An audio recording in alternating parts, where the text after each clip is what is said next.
నుంచి తప్పించుకోవటం అంత సులభం కాదు. నేను పరిగెత్తి అలసిపోయాను.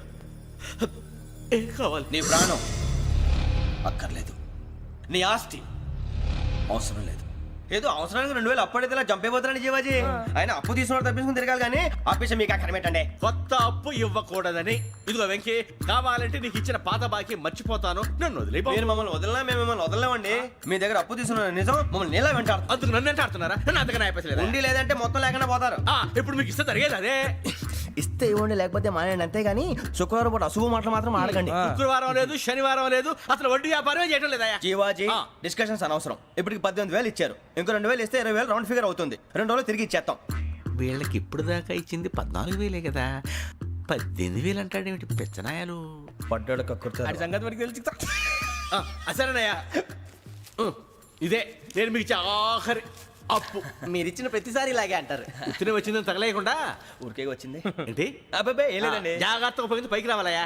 సరే, ఈ 2,000తో 20,000 సంపాదిస్తారు. అదే కూర్చొని ఆలోచిస్తాం. ఆ జీవగాడు ఎప్పటికైనా జీవితంలో పైకి రావాలంటాడు. రోజు ఇంత పైకి వస్తాం తెల్లడికి. రే, మనం దొరికిన వాళ్ళ దగ్గర అప్పు చేసి తాగెత్తనం. ఇలా ఎన్నాళ్ళు ఇచ్చేవాళ్ళు ఉన్నన్నాళ్ళు తెలిసిన వాళ్ళందరూ అయిపోయారు, ఇంకెవరు మిగిలారా? అందుకే నేను ఎప్పుడు అంటూ ఉంటాను సర్కిల్ బెంచ్ మని ఒక రెండో పెంచుకుందామన్నా ఎవడు కోఆపరేట్ చేయట్లేదా? మనం చూస్తేనే జంప్ అక్కడ. అరే వడ్డీ ఎంతైనా పర్వాలేదు, అప్పు ఏంట్రా అంటే ఒక ముందు రాడే. ముందుకు వస్తే వాళ్ళు వెనక్కి వెళ్తారని భయం. భయం భయం భయం, ఎక్కడ చూసినా భయం. ఎన్నాళ్ళు భయం? మనల్ని చూస్తే మనకే పరమ అసహాయం చేస్తుంది. మనకే కాదు, ఊళ్ళో వాళ్ళందరికీ కూడా అదే ఫీలింగ్. అందరూ డిగ్రీ 3 సంవత్సరాలు చదివి పాస్ అయితే మనం 6 సంవత్సరాలు చదివి పాస్ అయ్యాం. మరి ఉద్యోగం ఎవడి? ఉద్యోగాలు ఇవ్వక, అప్పులు ఇవ్వక, తాగేది ఎలాగా, బతికేది ఎలాగా? అరే మనం మాత్రం మనుషులం కాదా? మనకి కోరికలు ఉండవా? ఇప్పుడు మనం ఆలోచించాల్సింది అది కాదు, రేపటికి ఎవరిని చంపాలి. కాలనీలో ఎవరు సార్?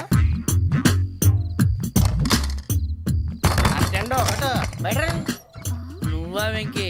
ఏంటి వెంకీ ఈ టైంలో వచ్చా? నీతో మాడే పని ఉంది, దా చెప్తా. ఏ బాగా నిద్రొస్తుందా? సరిగానే రే, నువ్వు మమ్మల్ని చూసే తలిపేసావా? మామూలుగానే వేసాను. మామూలుగా వేసేవాడివి. మేము రావడానికి 1 నిమిషం ముందో, మేము వెళ్ళాక 1 నిమిషం తర్వాత వేయాలి కానీ బిలాల్ రాజా, నాకు నిద్ర వచ్చి పడుకుందామని తలుపేసుకున్నాను. అయినా నా ఇంటి తలుపులు నేను అడిగేసుకోవాలంటే తప్పు చేసిన కాక ఇంకా గేర్ సమాధానం చెప్తావా? మీ ఇంట్లో పెళ్లిడికి వచ్చిన ఆడపిల్లలు ఎదురున్నారు. ఇదిగో అమ్మాయిలు, మీతో ఎప్పుడైనా యథాశాలు వేసానా? విన్నారా? అడుగు తలుపులు వేసావు. అనవసరంగా గొడవ ఎందుకు? ఇక్కడి నుంచి వెళ్ళండి. గొడవ? మీ ఇంటి మీద పడి ఎప్పుడైనా గొడవ చేశానా బిని గారు? లేదు బాబు. విన్నారా? చెప్పు, మమ్మల్ని చూసి తలుపులు ఎందుకు వేసుకున్నావు? అరే మాకు అప్పించిన వాళ్ళు కూడా మమ్మల్ని చూసి ఎప్పుడు తలుపులు వేసుకోలేదు. ఏం జీవాజీ? మరి నువ్వు ఎందుకు వేసుకున్నావు? బాబు టప్ అయిపోయింది, బుద్ధి తక్కువ వేసాను చాలా. అంటే మా మోకాల మీద తలుపులు వేసామని ఒప్పేసుకుంటున్నావు? ఒప్పుకుంటున్నాను. సరే ఇప్పుడు చెప్పు, మా మొఖాల మీద తలుపులు వేసేంత తప్పు మేము ఏం చేసామరా? బాబు తప్పైపోయిందని అంటున్నారు కదా, వదిలేయండి బాబు. అదే తప్పు మేము చేసి మమ్మల్ని వదిలేయమంటే మీరు వదిలేస్తారా బిని గారు? తప్పని ఒప్పుకుంటున్నాడు కదా అయ్యా. ఇప్పుడు టైం 11 అయింది, వెళ్ళి పడుకోండి. 11 అయిందా? కొమ్ము ఉంచాడు కదా. నాకు సంబంధం ఏంటి? ఉంది, సంబంధం ఉంది. 11 గంటలకి నా క్లోజ్ ఫ్రెండ్ ఢిల్లీ వెళ్తున్నాడు. 5,000 అప్పిస్తానని ఎయిర్పోర్ట్ రమ్మని చెప్పాడు. నీ గొడవలో పడి ఆ సంగతే మర్చిపోయాను. ఇప్పుడు నాకు జరిగిన నష్టానికి భర్తీ ఎవరు చేస్తారు? మీరా మీరా మీరా? ఎవడు పడతావు? ఎందుకు చేస్తాడా భర్తీ? భలే వాడి నువ్వు. తప్పు ఎవడు చేసా వాడే చేస్తాడు. దానికి కారణం ఈ 10 మనిషే కదా. యజ్ఞాత షడద్వాతీత రూపిణి అవ్యాజ కరుణామూర్తిరజ్ఞానాధ్వాంత దీపిక. బీరు రమ్ము కలుపుకూడదు, తలకే పట్టేసింది.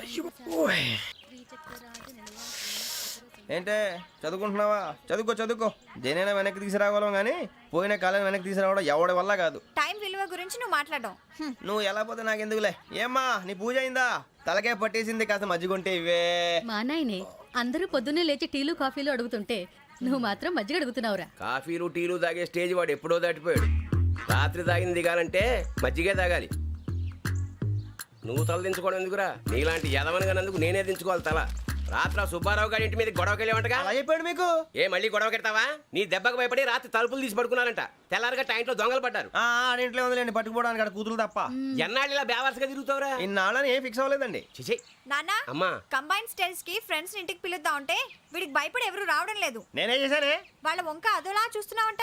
గొప్ప ఫిగర్లని అదోలా చూస్తాను, ఏదో మోహాలు వేసుకొని. చదిగా ఆ గొంతు ఆ వాలకం చూడలేకపోతున్నాను రా బాబు. చిన్నప్పుడు వచ్చి నా అలాగే ఉన్నావు, తెగ ముడిచిపోయారు. ఇప్పుడు నచ్చట్లేదు నాన్నగారు మీకు? నేను యదవలతో డిస్కస్ చేయను. నేను చేస్తాను. మీరు చెప్పదలుచుకుంది ఏమిటో చెప్పండి. ఇంకా చెప్పేదే ఉంది.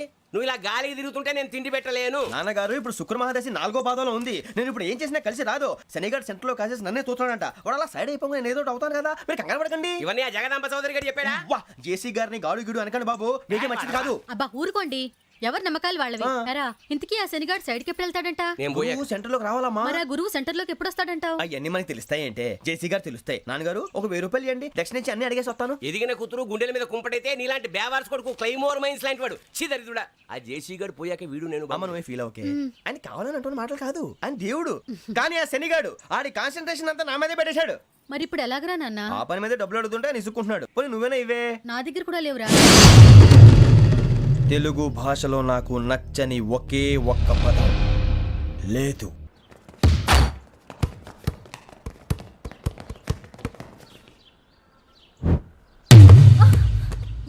అరే సూరే, బాల్ తీసుకురారా.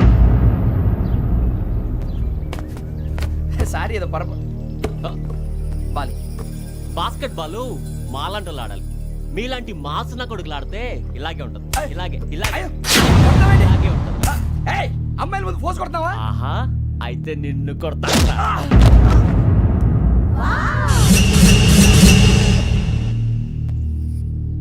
వాడు అమ్మాయిలు ఉన్నారని చూడరా ఎరా రెచ్చిపోతున్నాడు. బాస్కెట్ బాల్ మీ వాడి ఆట కానీ మీలాంటి మాసోళ్ళు ఆడే ఆట కాదు అంటున్నాడు రా. రే ఇంత ముందు 2-3 సార్లు కూడా ప్రతి విషయంలో జోక్యం చేసుకుని మన వాళ్ళు కొడుతున్నాడు రా. వాడిని ఏదో ఒకటి చేయాలరా, వాడిని వదలొద్దు.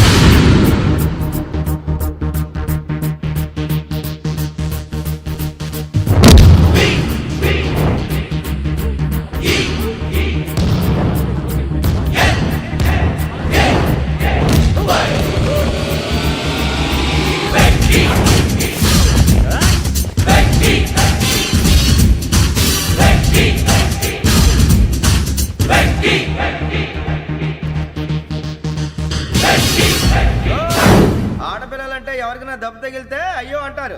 మీకేమో ఎవరైనా కొడితే కామెడీ. కొట్టిన వాళ్ళు మీ దృష్టిలో హీరోలు. ఇప్పుడు నేను పచ్చడిగా కొడేస్తాను. నేను హీరోని అయిపోతానా? ఏంట్రా రెచ్చిపోతున్నావు? మాకు ఛాన్స్ ఇవ్వా? అసలు వచ్చిందే నీకోసం. మా ఓటు బ్యాక్గ్రౌండ్ తెలియక ఆడమే చేసావు. ఇప్పుడు నీకు అప్పుడు అయిపోతున్నా రే. వాడి బ్యాక్గ్రౌండ్ సరే, అసలు నీ బ్యాక్గ్రౌండ్ ఏంట్రా? నాకు సెపరేట్ బ్యాక్గ్రౌండ్ అంటూ ఏం లేదురా. నేను ఎక్కడ నిలబెడితే అదే నా గ్రౌండ్. అంత పొడింగువా? తెల్దా?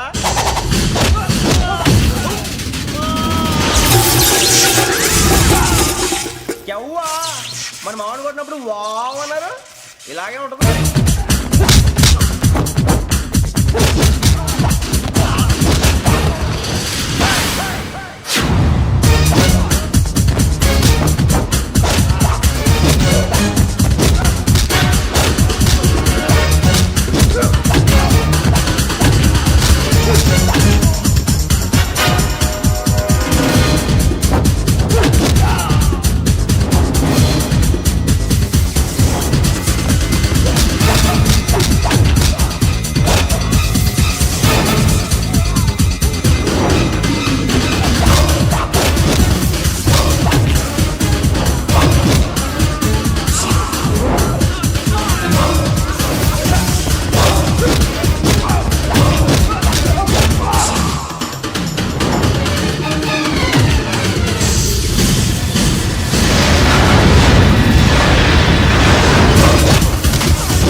సూర్యబాబు,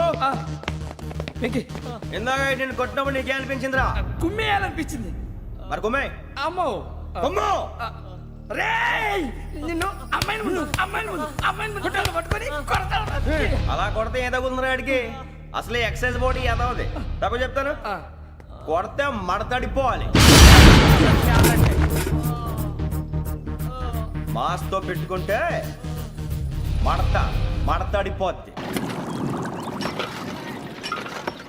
ప్రపంచంలో ప్రతి వాడు ఏదో పని చేసుకుంటున్నాడు, మనం తప్ప. మా కాంట్రాక్టర్ తో చెప్పి పని ఏదైనా ఇప్పించరా? ఎలాంటి పనులు మేము చేయం.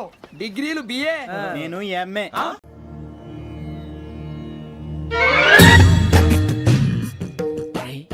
కళ్ళు మూసుకునే ఉన్నాడు. కొంపదీసి నిద్రపోతున్నాడేంటి? ధ్యానం. కళ్ళు మూసుకొని ఎవరినో కాంటాక్ట్ చేస్తున్నారు. అవునా?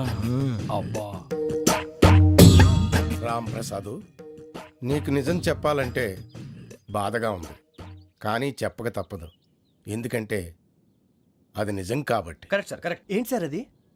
నీకు 40 ఏళ్ళు వచ్చే వరకు కష్టాలు తప్పవు. గురుజీ, అవి మామూలు కష్టాలు కావు, అష్ట కష్టాలనే చెప్పాలి. ఉదాహరణకు అవి ఎలా ఉంటాయంటే, దొరక్క నీకు ఫుడ్ దొరికితే అది నీ నోటికందే లోగా నీ కాలో నీ చెయ్యో తగిలే మట్టిపాలైపోతుంది. నీ వాకలికి తట్టుకోలేక అప్పు కోసం ఎండను పడి వెళితే అక్కడ తాళం వేసి ఉంటుంది. మరో కఠోరమైన నిజమేమిటంటే, నీ దరిద్రాన్ని చూసి భరించలేక నీ భార్య లేచి వెళ్ళిపోతుంది. ఒక్కతేనా ఎవరితోనన్నా? తప్పు. అతని దురదృష్టాన్ని చూసి ఎగతాళి చేయకు రమణ. Sorry sir. ఇదయ్యా రాంప్రసాద్, నువ్వు ఈ 40 ఏళ్ళు ఈ నరకాన్ని అనుభవించక తప్పదు. 40 ఏళ్ళ తర్వాత అలవాటైపోతుంది. ఇక నువ్వు వెళ్ళొచ్చు. ఏమో వెంకటేశ్వరరావు, కులాసైనా రమ్మన్నారట. నీకు శుభవార్త చెబుదామని పిలిపించాను. ఏంటి గురుజీ? నీకు శుక్రమహాదశ ప్రారంభం అవబోతుంది. అంటే శనిగా సెట్ అయిపోయినట్టేనా? ఆల్మోస్ట్ అయిపోయినట్టే. మీరంతా టోపీలు పెట్టుకునే ఉద్యోగాలు కూడా చేసుకుంటారు. ఇప్పటిదాకా మేమందరికీ టోపీలు పెట్టాం కానీ మాకు మేమే టోపీలు పెట్టుకుంటాం ఎప్పుడు అనుకోలేదు గురుజీ. అదే విధి. మరి ఇప్పుడు బిల్ల బంటోతు నుంచి బీట్ కానిస్టేబుల్ వరకు అందరికి నెత్తిమి టోపీలు ఉంటాయి. అందులో ఏ ఉద్యోగమో?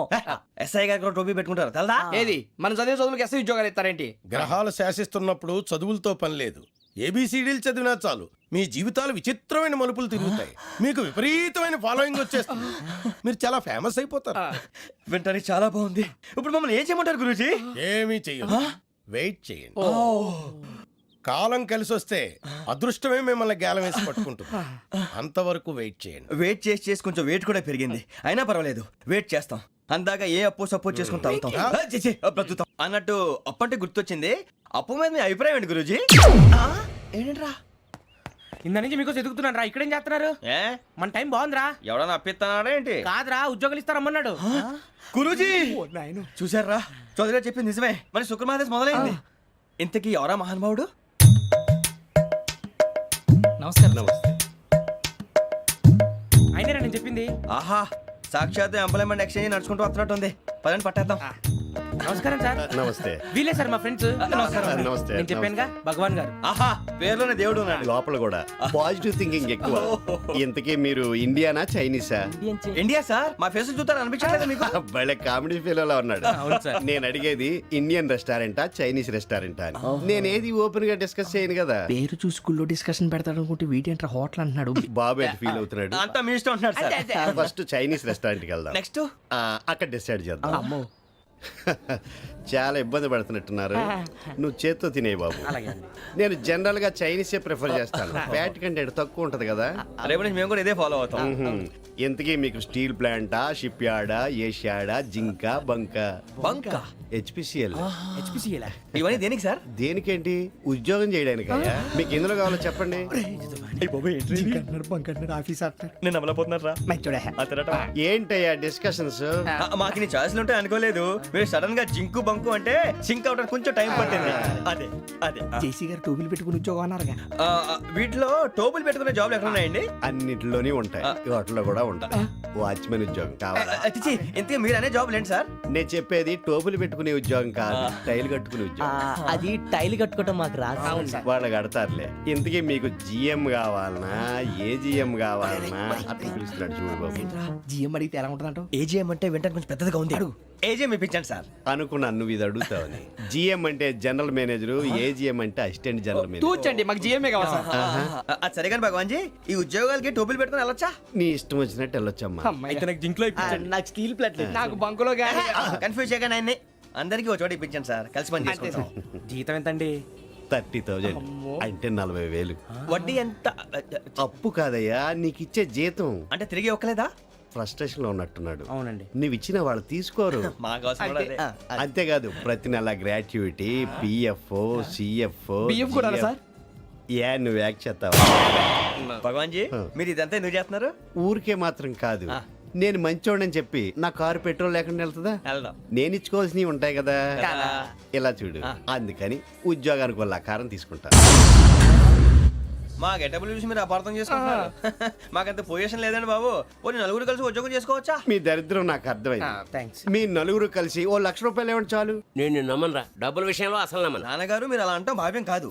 ఏదో జేసీ గారి సిఫార్సు వల్ల శని గారు సైడ్ అయ్యి శుక్రమహాదేశం మొదలైంది. ఉద్యోగం దానంతటి అదే వెతుకుంటూ వచ్చింది. అందుకని ఇంకేం కావాలో చెప్పండి. స్టీల్ ప్లాంట్ లో జీఎం అని పెద్ద పోస్ట్ అమ్మా. జీతం 30,000, నెల నెల ప్రమోషన్లు, సిఎఫ్లు, డిఎఫ్లు, పిఎఫ్లు, బిఎఫ్లు.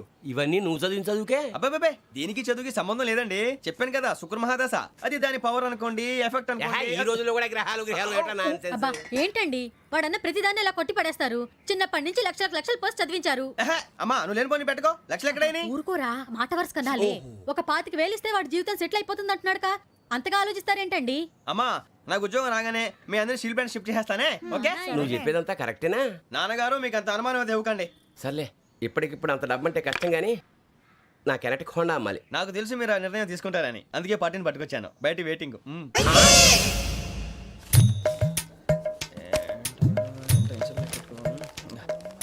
ఇవ్వండి. భగవాన్ జీ మీతో నాకు కుదరదండి, మీరు తేడా మనుషుల్లా ఉన్నారు. చూడటానికి అలా కనపడతాం కానీ తేడా మనుషులు కాదండి. ఇది ఎంతో లెక్క పెట్టండి. 5,000 తగ్గిందండి. ఆ విషయం నాకు ముందు చెప్పాలి కదా, ఇది తేడాతనం కదా. సర్దుబాటు కాక జరిగిన పొరపాటు. మా దరిద్రం మీకు తెలియంది కాదు. మీ ప్రాబ్లమ్స్ నాకు అనవసరం అండి. ఇప్పటికే మీ మూలంగా 3 లక్షల బొక్క తెలుసా. మీరు ఫేస్ అంత చిరాగ్గా పెట్టకండి. రే ఆ గొలుసేవరా, తొందరగా ఎవరా, ఆయన కోపం వస్తుంది. ఇదిగో తీసుకోండి. తీసుకోండి ప్లీజ్. భగవాన్ గారు తీసుకోండి సార్ ప్లీజ్. భగవాన్ గారు మీ కోపం తగ్గిందా? కోపం కాదు వెంకటేశ్వర గారు, ఎందుకో మోసాన్ని భరించలేను, అది నా బలహీనత. ఇవన్నీ వదిలేయండి, ఇంకోసారి పొరపాటు జరగదు. మేము ఎప్పుడు జాయిన్ అవ్వాలో చెప్పండి, కొత్త బట్టలు కొనుక్కోవాలి. మీరు ఆ పనిలో ఉండండి. పొద్దున్నే గుడికి వెళ్ళి 9:30 కల్లా, మొన్న వచ్చారే ఆ ఆఫీస్కి వచ్చేయండి. మీ అపాయింట్మెంట్ ఆర్డర్స్ రెడీగా ఉంటాయి. 8:30కి వచ్చేస్తాం. మీరు వచ్చిన వాళ్ళ తలుపులు తీరు. మీ కంగారు నేను అర్థం చేసుకోగలను. ఇంతకాలం పని లేక స్తంభించిపోయిన మీ జీవితాలు ఇక నుంచి వేగం పుంజుకుంటాయి. ఆయన ఉన్నారా? ఎవరు? భగవాన్ గారు. మీరెవరు? ఆయన క్లోజ్ ఫ్రెండ్స్. సరే లోపల రండి. పదా సార్ వీళ్ళు భగవాన్ క్లోజ్ ఫ్రెండ్స్ అంటారు. సరే నువ్వు వెళ్ళి నేను మాట్లాడతా. సార్ మీరంతా భగవాన్ స్నేహితులా? అవును, అలాంటి స్నేహితులు ఉన్నందుకు గర్వపడుతున్నాం. సరే ఏంటి సంగతి? ఏముంది, మా అపాయింట్మెంట్ ఆర్డర్ చేస్తే పట్టుకులు చేరిపోతాం. ఈ రోజు గురు పౌర్ణమి, మంచి రోజు. అపాయింట్మెంట్ ఆర్డర్ ఏంటి? మీకు అందాల్సిన నీకు అందనట్లేదు. ఏంటది? ఏంటంటావేంటి? ఒక్కోడు 25,000 ఇచ్చాం. భగవాన్ గారి హెల్పింగ్ నేచర్ కాబట్టి తక్కువ రేటుకి ఒప్పుకున్నాడు. ఇంతకీ ఇది ఏ ఆఫీసో మీకు తెలుసా? తెలుసుకోవాల్సిన అవసరం మాకు లేదు. కానీ చెప్పాల్సిన అవసరం మాకుంది. యాంటీ కరప్షన్ బ్యూరో అంటే అవినీతి నిరోధక శాఖ. లంచం తీసుకోవటమే కాదు, ఇవ్వటం కూడా నేరం. మీ భగవాన్ గారు ఒక 420. మా బాబుకి ఎన్ని తిట్లు వచ్చిన విషయం నిన్నే తెలిసింది నాకు. ఇంతవరకు మా బాబు నా ఒట్టుమే చేయలేదని మీ అందరితో గర్వంగా చెప్పుకునేవాడిని. First time man handing record 5,000 తక్కువ నా గోల్ చెలుగు లాగేస్తున్నాడు.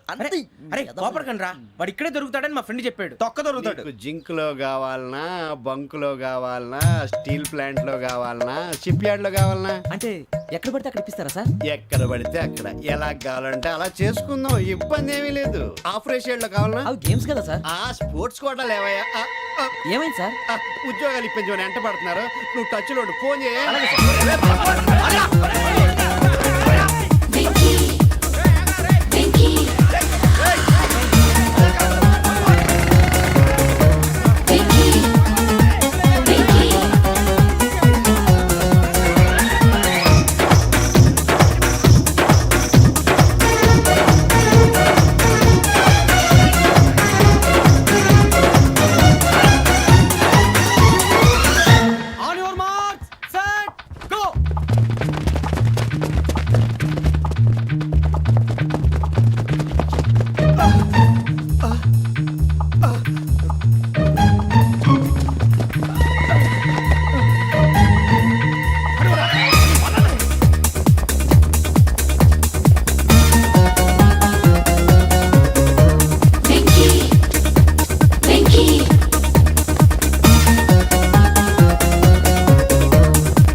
అవును సార్.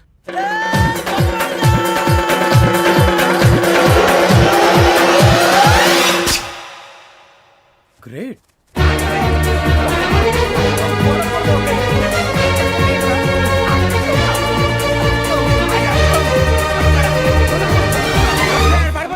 నలుగురు సెలెక్ట్ అయ్యారు దేనికి? ఎస్ఐ సెలక్షన్స్ లో మీరు ఫిజికల్ టెస్ట్ అన్ని పాస్ అయ్యారు.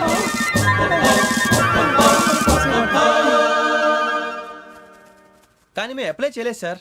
అప్లై చేయలేదా? చేయి వదలకండి సార్, కాలు పట్టుకోవాల్సి వస్తుంది. రాగరాకు వచ్చిన అవకాశం. సరే, మీరంతా డిగ్రీలు పాస్ అయ్యారా? ఎప్పుడో. ఓకే, ఇప్పుడు అప్లై చేయండి. Thank you sir. నేను మేనేజ్ చేస్తాను. Thank you sir. మీరు రిటర్న్ టెస్ట్ ప్రిపేర్ అలాగే సార్. All the best. రేయ్,